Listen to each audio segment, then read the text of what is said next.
कि जो आज इंडिया G7 आके इंडिया के पास बैठ गया, साड़ी मत करो।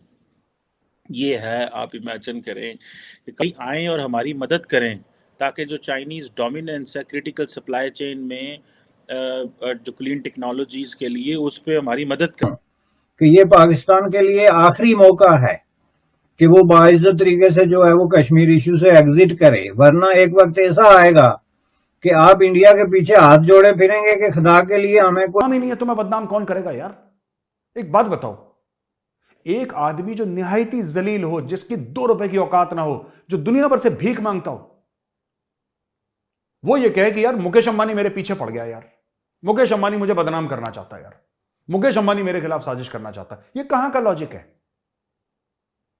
पर पाकिस्तानियों के लिए बहुत बड़ा लॉजिक है भाई। बाकी लोग अपने आप को बचाएं, क्योंकि हम बेसिकली कमजोर नेशन हैं, हमें बुजदिली की आदत पड़ी हुई थी। अब सब में बहादुरी आ रही है, चेंज आ रहा है, तो उसमें ये यार उसका घर तोड़ गए, उसके घर की औरतों को ले गए, उसके बच्चे को ले गए, बाकी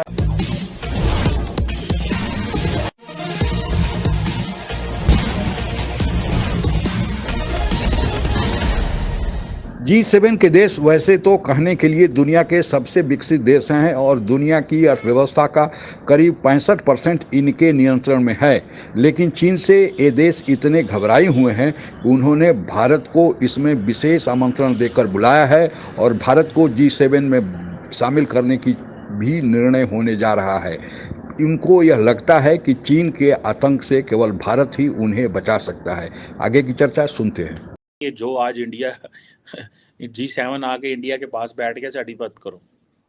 ये है, आप इमेजिन करें कि कहाँ 2003 में अटल बिहारी वाजपेयी के पास आना और कहना, और फिर 2023 में देखें G7 समिट हो रही है, G8 हो रहा है, फलाना हो रहा है, टमकाना हो रहा है, जरा मोदी जा रहा है, मोदी आ रहा है, ठीक है। तो ये चीज़ें हैं। रशिया के लिए वो कहते हैं जी हमें इंडिया की मदद चाहिए, चाइना के लिए जी हमें इंडिया की मदद चाहिए। दुनिया के किस काम के लिए नहीं मदद चाहिए? यूरोपियन यूनियन का मैंने जैसे अभी थोड़ी देर पहले आपको बताया कि वो इंडिया को उन्होंने साथ रखा हुआ है, ठीक है। उन्होंने पता यार हमें इनकी ज़रूरत है, यही तो वो मुल्क है जो इस वक्त उस खित्ते में बैठा हुआ है। ये 21st सेंचुरी जो मुझे समझ आई है ना, that is all about energy. India ने अपनी लाइन सेट कर ली है अफ्रीका में, इंडिया ने अपनी लाइन सेट की है रशिया के साथ, इंडिया ने अपनी लाइन सेट कर ली है जनाब मिडल ईस्ट के साथ। हर जिधर जिधर एनर्जी है इंडिया भिजवाड़ गया, ठीक है जी।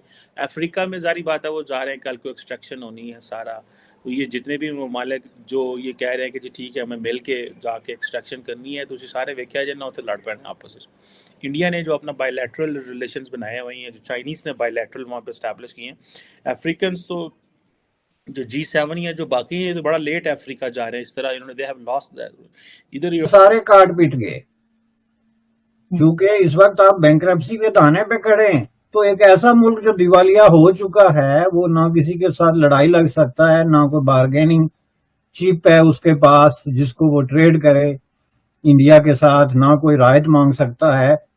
ये आपके लिए आखिरी, मैं आपको बताता हूं कि ये पाकिस्तान के लिए आखिरी मौका है कि वो बाइज्जत तरीके से जो है वो कश्मीर इशू से एग्जिट करे, वरना एक वक्त ऐसा आएगा कि आप इंडिया के पीछे हाथ जोड़े फिरेंगे कि खुदा के लिए हमें कोई जो है फेस सेविंग के लिए कोई जो है मौका दे दें। वो नहीं देंगे, चूंकि पॉलिटिक्स बड़ी खौफनाक और बेरहम किस्म की जो है ना एक चीज है, उसमें लोगों की तो हमारी लीडरशिप की तो पता ही नहीं है। ये जो सारे बाबे हुकूमत कर रहे हैं इनको तो पता ही नहीं है ये डिस्कशन क्या है।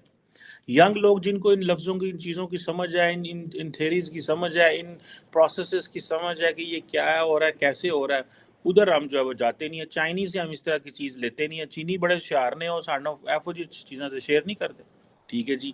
Brazil, Singapore, India, Indonesia, South Korea, ये बड़े जितने मुल्क हैं ये चाइना से भी फ़ायदे ले रहे हैं, बाकी मुल्कों से भी खैर दूसरी तरफ फ़ायदा ले रहे हैं। लेकिन द क्वेश्चन रिमेन्स हमने क्या करना है। असा इंज ही आके तुझे हथी पै के कपड़े पाड़ने ने, और बच्चे हमारे जो हैं वो गालियाँ दे रहे हैं फ़ौज को, बच्चे हमारे गालियाँ दे रहे हैं सियासतदान को, बच्चे हमारे गालियाँ दे रहे हैं अमेरिका को, यूरोप को, इंडिया को। कभी असी इंडिया मुँह उन्हों का करा देने, कभी अमेरिका अल करा देने, कभी फौज अल करा देने। सारा टाइम वो आपस में लड़ रहे हैं, झगड़ रहे हैं। और वो देखे ना यूएई और इसराइल के जब डिप्लोमेटिक ताल्लुकात ठीक हुए तो दुबई ने, यूएई वालों ने हमारे वीज़े बंद करते। उन्होंने कहा यार ये मतलब मिलिटेंट माइंडसेट के लोग हैं, ये ना हो गए थे किधर ज्यूस से हमला कर दें। फिर हमने जाके शाह कुरैशी 2-3 दफ़ा गए, तरले शरले पाए। उन्होंने कहा नहीं सारा सीन नहीं कर दे। उन्होंने कहा जाके अपनी पाकिस्तानी कम्युनिटी ही नहीं है तो मैं बदनाम कौन करेगा यार। एक बात बताओ, एक आदमी जो निहायती जलील हो, जिसकी 2 रुपए की औकात ना हो, जो दुनिया भर से भीख मांगता हो, वो ये कहे कि यार मुकेश अंबानी मेरे पीछे पड़ गया, यार मुकेश अंबानी मुझे बदनाम करना चाहता है, यार मुकेश अंबानी मेरे खिलाफ साजिश करना चाहता है। ये कहां का लॉजिक है? पर पाकिस्तानियों के लिए बहुत बड़ा लॉजिक है भाई, पाकिस्तानियों के लिए बहुत बड़ा लॉजिक है। पाकिस्तानियों बोले नहीं नहीं नहीं, इंडिया ने हमारे खिलाफ कुछ करा है, और इंडिया ने इसलिए करा है हमारे खिलाफ क्योंकि हम बड़े नामवर मुल्क हैं और सब लोग हमारी इज्जत करते हैं। हम एक इज्जत का कटोरा है जिसमें हम भीख मांगते हैं, वो कटोरा इज्जत का है। और हमारी दुनिया भर में, क्योंकि हम जज्बे वाली कौम हैं, हम कलमा पढ़ने वाली कौम हैं। बस इसको हैं करके इन्होंने कर दिया, उन्होंने भी हैं कर दिया, बस हैं में पूरा मुल्क चल रहा है। इन्होंने बोला पुलवामा भारत में, क्योंकि मैंने आपको बताया कि इंडिया ने एक चीज फैसला कर लिया कि सिर्फ जहां जहां एनर्जी है ना, India is too big and they need much energy. वो उनकी टेक्निकली तो उनकी बात सही है। और दूसरा वो ग्लोबल साउथ की वो कह रहे हैं जी सांदर्श जी, ग्लोबल साउथ द चैंपियन है, ठीक है जी। और पाकिस्तान की तो इतनी आवाज़ भी नहीं है कि पाकिस्तान ये कह सके तुम ग्लोबल साउथ की बात कर रहे हो तो हमारे बगैर कैसे बात कर रहे हो। खुदी वजह है कि हमें कैसे करेंगे। अब सप्लाई चेन का इशू है तो हम भी तो सप्लाई चेन, अगर हमारी अल्लाह के हुक्म से इतनी कैपेसिटी होती, कैपेबिलिटी होती, दुनिया चाइना से चीज़ें इंडिया लेके जा रही है, तो हम सप्लाई चेन में क्या क्या नहीं दे सकते थे। पर साड़ा मसला है साढ़े को चीनी ने राज है, हमने तो चीनियों को मजहबी एंगल में डाल दिया और कह दिया कि तुसी की करते हो, ठीक है जी।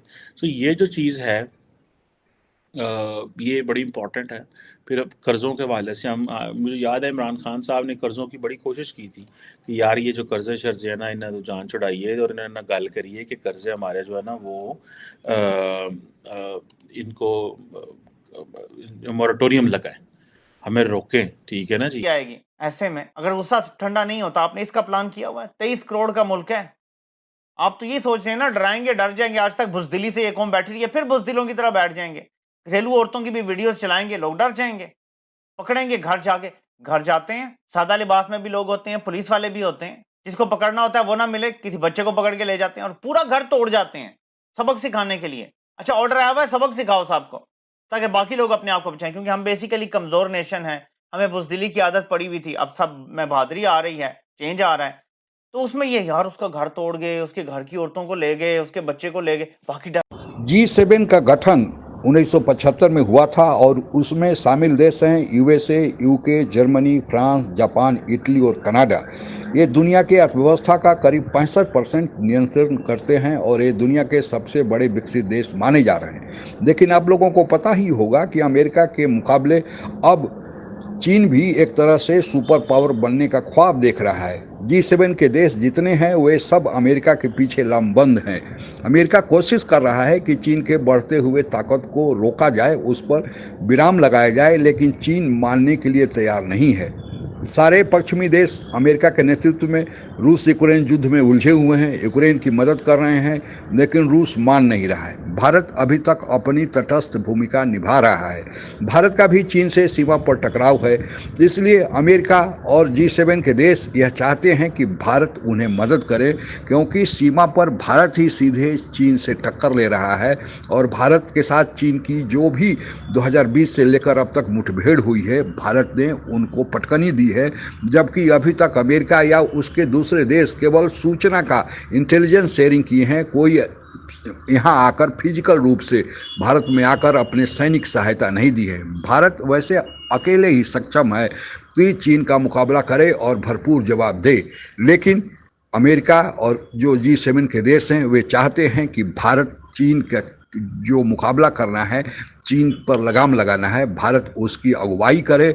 और इसीलिए जापान में जो G7 के देशों का 25वां बैठक होने जा रहा है, भारत को विशेष आमंत्रण के रूप में बुलाया गया है और कहा जा रहा है कि G7 का विस्तार करके इसे G8 बनाया जाएगा और भारत की इसमें बड़ी भूमिका दी जाने वाली है।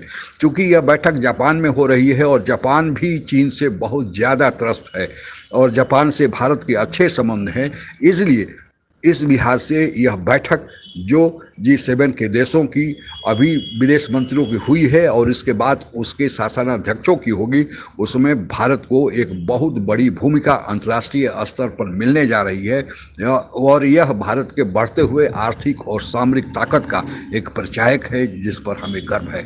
आज के लिए बस इतना ही। जय हिंद। आप अगर हमसे जुड़ा रहना चाहते हैं तो कृपया मेरे चैनल को सब्सक्राइब करें तथा बेल आइकन भी दबा दें ताकि नई वीडियो की जानकारी तुरंत आप तक पहुंच जाए। धन्यवाद। जय हिंद।